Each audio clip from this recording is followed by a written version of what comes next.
नमस्कार दोस्तों। जोश आईएएस पीसीएस के यूट्यूब चैनल पे आप सभी का स्वागत है।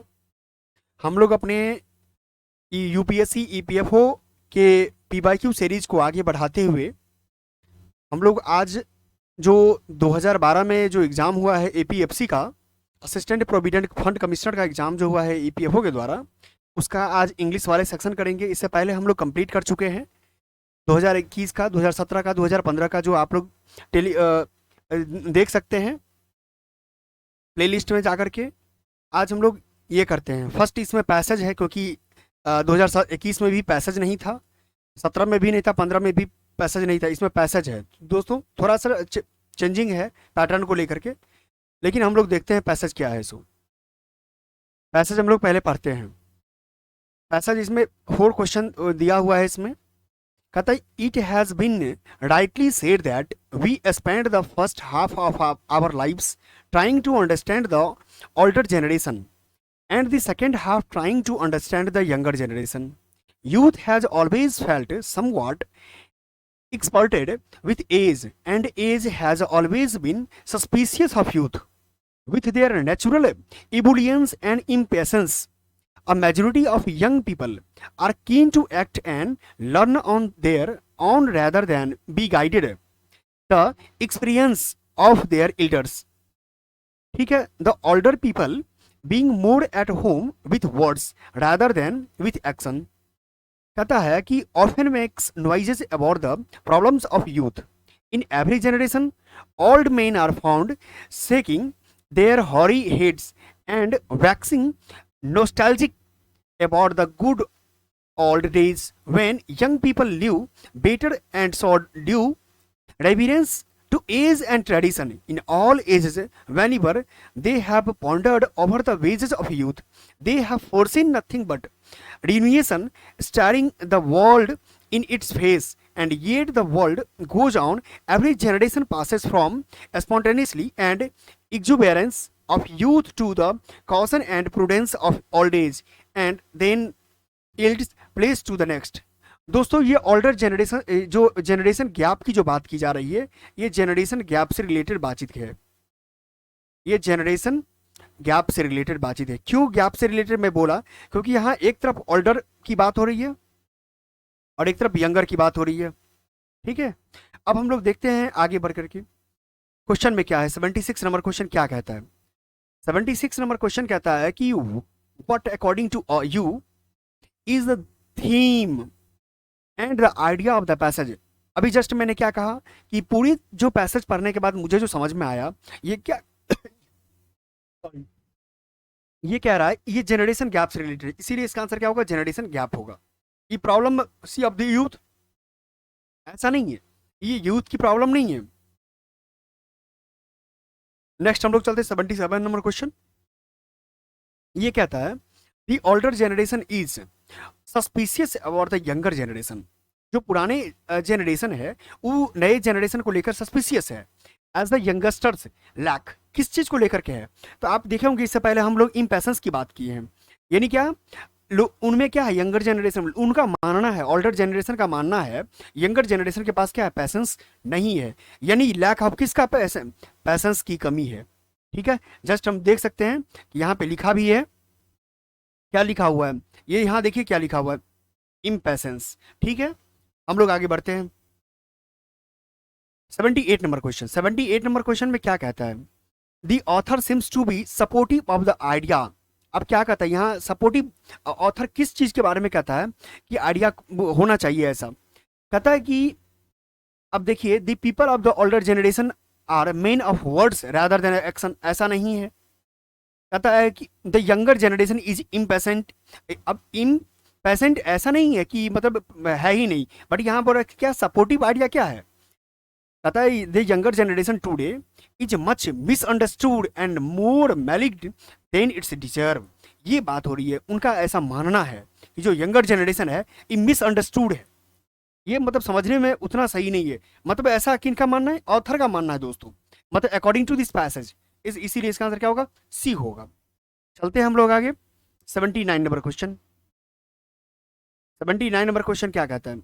79 नंबर क्वेश्चन कहता है कि and yet the world word world goes on, यानी कि अब ये बात आ रही है कि अब तक जो है ये वर्ड कहा जाता है, what is the tone of the author in this statement. अब इसमें स्टेटमेंट में कहाँ के बारे में बात कर रहा है, ये बात कर रहा है क्या क्रिटिकल, जी नहीं दोस्तों, क्रिटिकल मतलब तो गंभीर होता है, ये क्लिनिकल, ये क्लिनिकल ये मतलब क्या है, निंदक है, सीनिकल निंदक है, इसका मतलब क्या होता है निंदक, ये निंदक है। अभी क्या है पेसिमिस्टिक, पेसिमिस्टिक मतलब तो निराशावादी, क्या होता है पेसिमिस्टिक मतलब निराशावादी, निराशावादी। अब देखिए क्या इनके अनुसार ये जो यंगर जनरेशन है क्या यहाँ जा रही है, नहीं, ऑप्टिमिस्टिक, बिल्कुल इसका मतलब क्या होगा ऑप्टिमिस्टिक, यानी क्या कह सकते हैं आप, ये आशावादी है, क्या है आशावादी है। ऑप्टिमिस्टिक मतलब क्या होता है आशावादी, आशावादी, ठीक है। ये मेरा हो गया आंसर 79 का। अब हम लोग नेक्स्ट पैसेज फिर से पढ़ते हैं। अब देखिए पैसेज ये क्या है, सो ये पैसेज कहता है कि who deserve more servant punishment, one who मतलब किसी को पनिशमेंट देने की बात कर रही है। अब देखते हैं क्या है, वन हु गिव्स ब्राइब यानी घूस के बारे में बात की जा रही है, और दी वन हु टेक्स देम मतलब एक घूस देने वाला एक घूस लेने वाला के बारे में बात हो रही है। The corrupt practice of bribery is possible because there is someone who is ready to pay money for illegal action और decision in his favour, otherwise how can one demand a bribe? The bribe giver tempts other to be corrupt and thus demoralize our national character. Even Jesus Christ, fearing the power of temptation, had said, "Lead me not into temptation."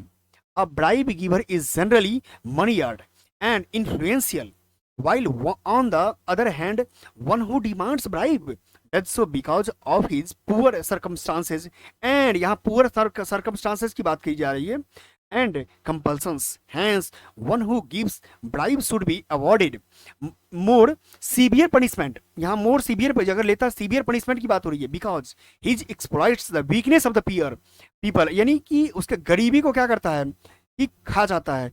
Giving and taking bribe happen in a more vicious circle, अतः कि which can continue only because of money.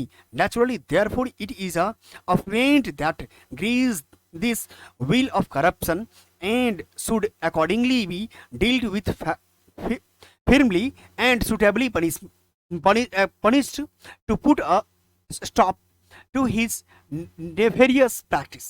अब दोस्तों देखते हैं इसका तो meaning हम लोगों ने एक ओवरऑल आका लगा लिया कि इसका क्या होना चाहिए। नेक्स्ट हम लोग चलते हैं 80 नंबर क्वेश्चन पे। 80 नंबर क्वेश्चन क्या कहता है, 80 नंबर क्वेश्चन कहता है कि दी ऑथर फील्स, क्या ऑथर फील करता है कि practice of bribery is there because there is willing bribe giver. ये बिल्कुल सही है, ऑथर जो फील कर रहा है कि जो घूस देने का जो प्रैक्टिसेस है ये क्या कर रहा है इच्छा से देने वाला की इच्छा से होता है, ये बिल्कुल सही है। नेक्स्ट कहता है 81 who according to the author, according to author के अकॉर्डिंग जो है कौन is more responsible among the following, ये घूस के लिए कौन ज्यादा रिस्पॉन्सिबल है। तो ऑथर कहते हैं ऊपर में कि जो देने वाला है मतलब ये जो ब्राइब गिवर है वो है क्या है ब्राइब गिवर, यानी ये जो है देने वाला जो है ज्यादा, यदि मान लिया जाए कोई अगर ब्राइब देगा ही नहीं तो लेगा कौन, ठीक है। यानी जो करप्शन का जो प्रैक्टिस है ये देने वाला बढ़ावा देता है, ये अकॉर्डिंग टू पैसेज। नेक्स्ट हम लोग चलते हैं 82 नंबर क्वेश्चन। 82 नंबर क्वेश्चन क्या कहता है, 82 नंबर क्वेश्चन कहता है कि who according to the author should be punished more severely, यानी अभी हम लोगों ने पैसन पढ़ा था कौन जो है सो इसको सीवियर पनिशमेंट होना चाहिए। अब देखिए इसमें हम लोग जानते हैं कि जस्ट बात की गई है कि जो देने वाला है सबसे ज्यादा पनिशमेंट उसे होनी चाहिए, यानी ब्राइब गिवर को होना चाहिए, देने वाला को। नेक्स्ट देखते हैं 83 number who according to author, author के अनुसार कौन जो है इज मोर करप्टेड, कौन करप्टेड ज्यादा है। अब देखते हैं कौन करप्टेड ज्यादा है, ठीक है। अब कहता है यहाँ पे कि affluent with exploits the weakness of the poor. अब हम लोगों ने देखा था जो गरीब के इस चीजों को बर्बाद करने में सहायक है ये जो है इसके लिए करप्टेड ज्यादा है, सी आंसर होगा। 84 क्या कहता है a judgement made before all the facts are known must be called, क्या है, मस्ट बी कॉल। ये क्या बात की जा रही है, ये की जा रही है प्री मैच्योर की बात है, मतलब एक ऐसा जजमेंट जो बिना फैक्ट, सभी फैक्ट को जाने न्याय दे देता है, इसको प्री मैच्योर कहते हैं। क्या कहते हैं, प्री मैच्योर कहते हैं। यानी कह सकते हैं इसको अपरिपक्व। क्या कह सकते हैं, अपरिपक्व, अपरिपक्व कह सकते हैं। ठीक है, अब हम लोग 85 नंबर क्वेश्चन पे चलते हैं। अब 85 नंबर क्वेश्चन क्या कहता है, कहता है which of the following pairs of the words express the same relationship as in. जो इसमें जो दिया हुआ है रिलेशन इलूसिव और कैप्चर का, वही आपको बताना है इसका रिलेशन क्या होना चाहिए। अब देख लेते हैं इलूसिव का क्या होता है मीनिंग। इलूसिव, इलूसिव का मीनिंग होता है हाथ न आने वाला, नॉट इजी टू कैप्चर। क्या, हाथ न आने वाला, not easy to capture, capture not easy है, इजी टू कैप्चर, कैप्चर। अब देखिए ये कैप्चर की बात, यहाँ नॉट इजी मतलब अपोजिट कैप्चर की बात हो रही है। अब हम दो लोग देखते हैं इसमें अपोजिट कौन है, नीचे से देखते हैं। प्रोस्वेसिव मतलब परसुएसिव, परसुएसिव मतलब समझाना किसी को होता है। कन्विंस ये भी समझाना है, ये तो आपको एक साइनो हो गया, हमको एंटो खोजना है। इलास्टिक और स्ट्रेच ये भी एक साइनो है। ठीक है, अब कहता है हेड स्ट्रॉन्ग और कंट्रोल्ड। अब हेड स्ट्रॉन्ग और कंट्रोल, हेड स्ट्रॉन्ग मतलब क्या, जो एक प्रकार का क्या है, जो हठी है। हेड स्ट्रॉन्ग मतलब होता है हठी, क्या होता है हठी, हठी। और कंट्रोल मतलब कि जो नियंत्रित है। हमको तो यही एंटो लग रहा है दोस्तों। सेंसिबल डिसाइड ये नहीं होगा। अब एंटो, मेरा आंसर क्या आ गया, बी आ गया आंसर। नेक्स्ट 86 नंबर क्वेश्चन देखते हैं। 86 नंबर क्वेश्चन में क्या कहता है, अपोजिट की बात की जा रही है। किसका, जो परसू, परसू का अपोजिट क्या होगा, I wish I could pursue my studies. Pursue मतलब क्या होता है, जारी रखना, परसू मतलब जारी रखना। ठीक है, मतलब आगे क्या कर रहे हैं इसके बारे में भी की जा रही है। डिसकंटिन्यू ये तो हो गया, या अपोजिट की बात की जा रही है दोस्तों। बिल्कुल ये मेरा अपोजिट तो आ गया, डिसकंटिन्यू। एक बोल रहा है कि जारी रखने के लिए, एक बोल रहा है रुक जाने के लिए, डिसकंटिन्यू करने के लिए। ये मेरा आंसर हो गया। ठीक है, अब हम लोग चलते हैं कि इसका एबेंडॉन, एबेंडॉन का मतलब क्या होता है, एबेंडॉन का मतलब त्यागना। क्या होता है, त्यागना। अब रीस्टैंड, रीस्टैंड मतलब अंकुश लगाना, अंकुश लगाना। ठीक है, डीटर, डीटर का मतलब क्या होता है, यहां भी होता है रोक लगाना। क्या होता है, रोक लगाना। ठीक है, ये हो गया मेरा, यानी इसका मीनिंग निकल गया। अब देखते हैं next question, which of the following options is the closest in meaning. यानी इसका क्लोजेस्ट मीनिंग बताना है आपको। सर्क्यूटियस का, सर्क्यूटियस का मीनिंग बताना है आपको। इसका मीनिंग क्या होता है, सबसे पहले तो इसको जानना चाहेंगे क्या होता है। ये होता है घुमावदार, घुमावदार होता है। ठीक है, अब देखते हैं इसमें क्या सा घुमावदार, इसका साइनो क्या होना चाहिए। ये इनडायरेक्ट, ये क्या कहते हैं, इनडायरेक्ट। इनडायरेक्ट मतलब क्या होता है, इनडायरेक्ट मतलब होता है जब ये मान लिए लॉन्ग एंड नो डायरेक्ट, इसको कह सकते हैं कि घुमावदार, ये लंबा तो है बट क्या है, नो डायरेक्ट नहीं है, इसका मतलब ये इनडायरेक्ट है। क्या है, इनडायरेक्ट है। बिल्कुल आंसर तो मेरा आ गया, यानी इनडायरेक्ट है। ये घुमावदार मतलब लंबा तो है बट क्या है, घुमावदार नहीं, घुमावदार है, तो इसीलिए इनडायरेक्ट है। तो मेरा आ गया आंसर। अब देखिए साइक्लिक, साइक्लिक मतलब चक्रीय होता है। क्रुक्ड, क्रुक्ड मतलब धूर्त होता है। क्या होता है, धूर्त होता है। ये तो साइक्लिक जान गए। कॉन्फ्यूजिंग, कॉन्फ्यूजिंग मतलब जानते हैं भ्रामक होता है। चलिए नेक्स्ट हम लोग चलते हैं। अब हम लोग दोस्तों, ये मेरा 88 नंबर क्वेश्चन, 88 नंबर तो जीएस से स्टार्ट हो गया। ये मेरा इंग्लिश 2012 का भी कंप्लीट हो गया। ठीक है दोस्तों, आप लोग टेलीग्राम से दोस्तों जुड़ सकते हैं, टेलीग्राम से जो है, टेलीग्राम से जुड़ सकते हैं। अबाउट सेक्शन में जाकर के टेलीग्राम चैनल का लिंक दिया हुआ है, आप वहां से जुड़ सकते हैं। और टेस्ट हम करवाएंगे, वो टेस्ट को पहले क्या करेंगे, टेलीग्राम में डाल देंगे, आप वहां से लेकर के टेस्ट कंटिन्यू कर सकते हैं।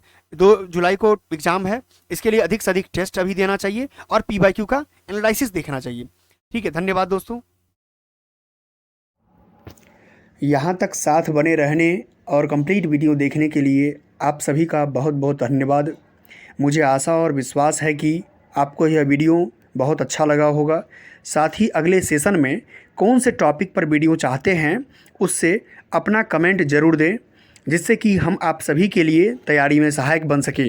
जय हिंद।